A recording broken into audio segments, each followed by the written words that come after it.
Hi, everyone.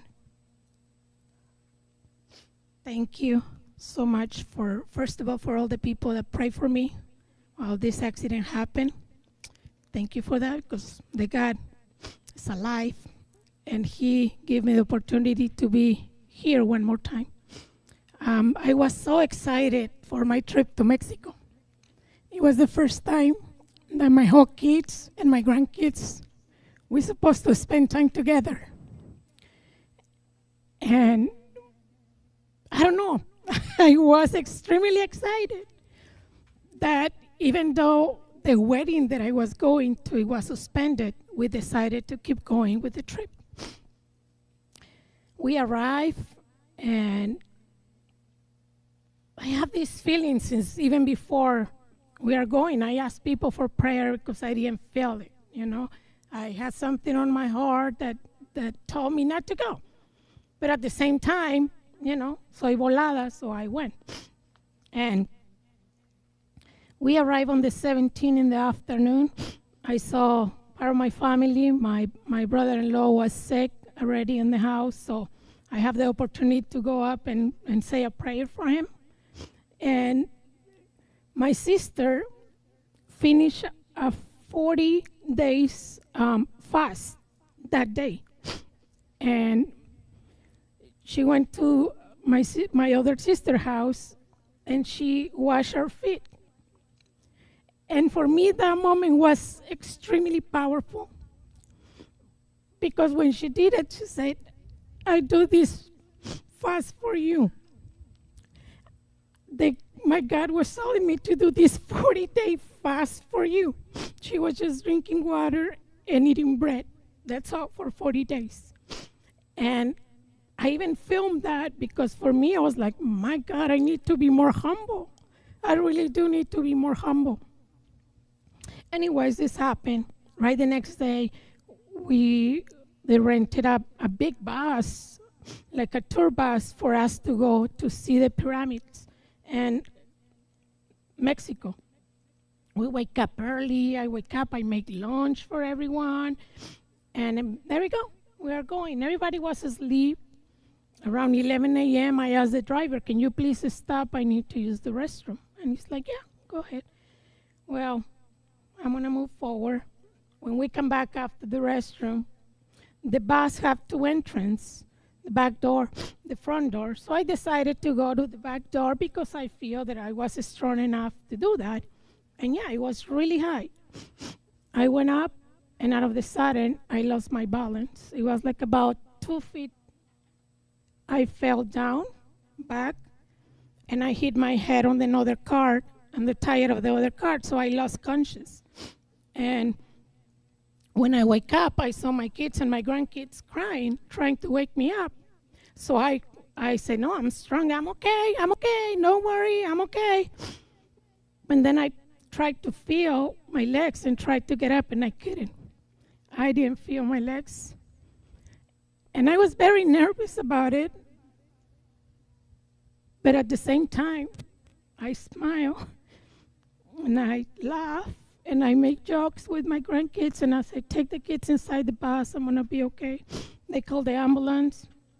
They transported me to a hospital. It was at Cuautitlán Izcalli. I got there around 12, and it was 7 p.m., and they don't even put a shot for the pain. And they wanted to see if I was able to pay for the treatment. I tried to call my insurance and everything, and we were able to get back at them. And I called a few people, and they said, yes, go ahead. And at that moment, my niece, she started calling friends. And a friend of theirs recommended a hospital that it was like about 3 hours from where we were. And yeah, they called an ambulance, and anyways, they took me to a hospital in Querétaro, Mexico, from the city all the way to Querétaro. I got admitted, and a doctor came to me, and he's like, you are in a very bad shape. We have only 2 options. You will be paralytic and not be able to move your waist down for the rest of your life, about you be alive, or we can.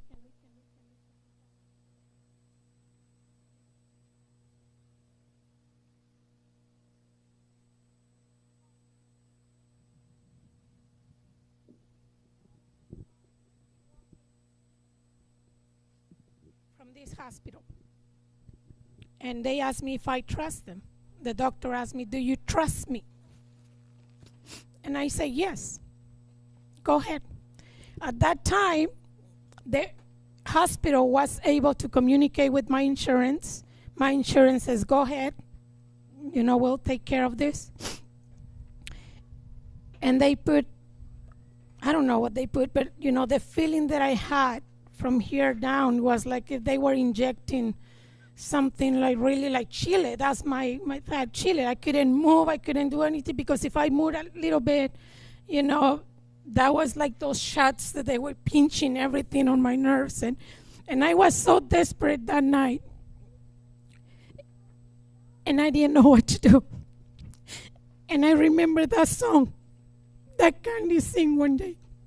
And I put it on my phone. And that song says, "When I don't know what to do, I raise my hands.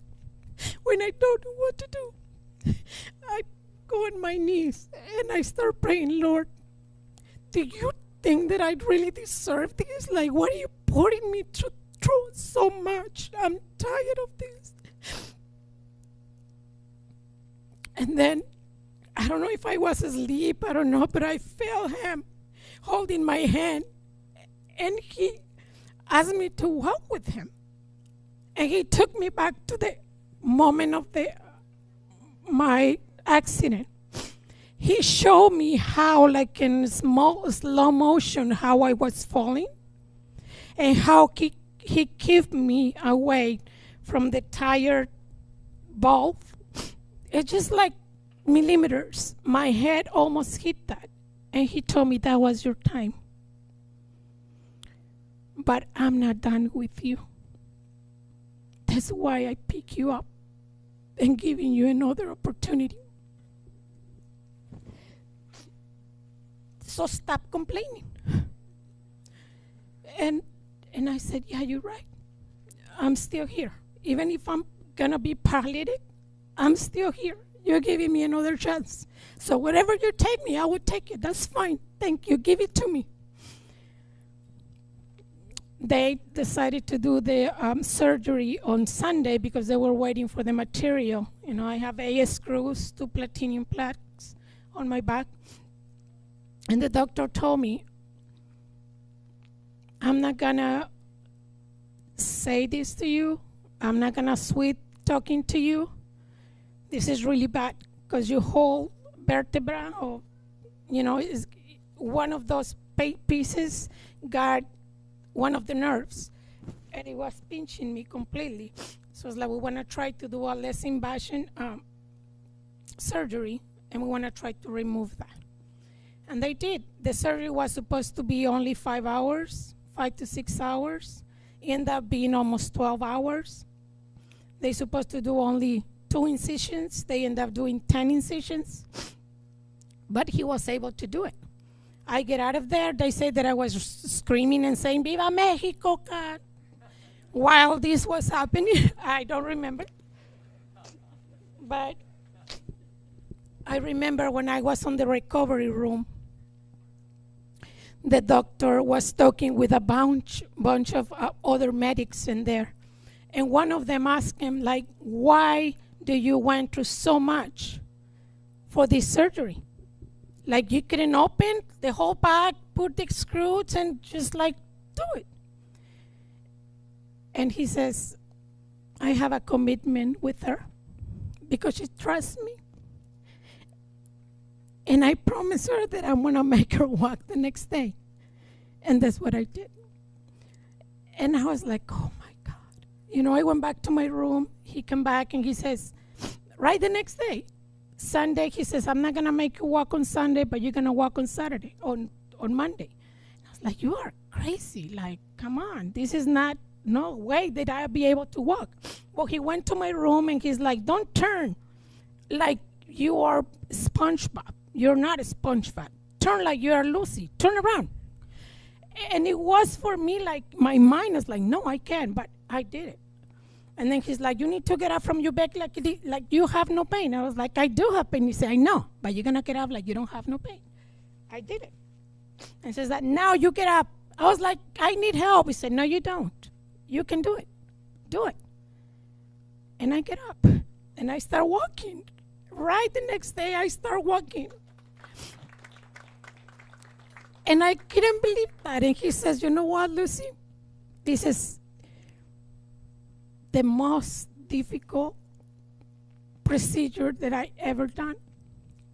And before I went to your surgery, I have to be on my knees because I didn't think that I'll be able to do it. And I said to God, I already promised her that she's going to be walking, so you need to be with me because I don't think that I'll be able to do this without you. And I said to him, I said, well, God sent me to the right people. And I'm here for a reason.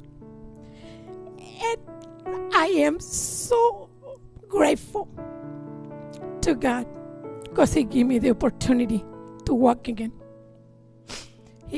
He's not done with me. I don't know what else He wants from me. 2 weeks after my surgery, I couldn't use the restroom.